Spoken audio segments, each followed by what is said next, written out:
रख के देखो। हाँ बनते रहेगा, लेकिन ये चलेगा ना तब रखना ज़्यादा अच्छा है।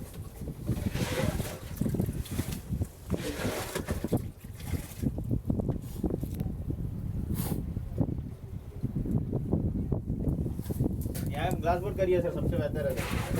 ग्लास बोर्ड कर कर ले, लिए कर हैं, ऐसे ही तो था, ये भी लेके आए हैं।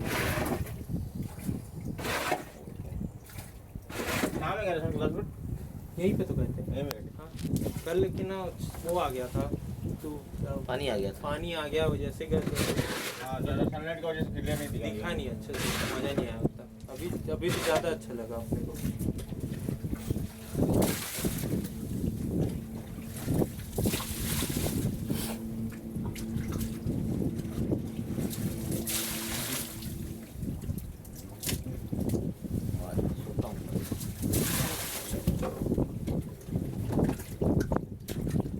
आ रहा है, आ रहा है बढ़िया। आ रहा है, क्लियर आ रहा है एकदम।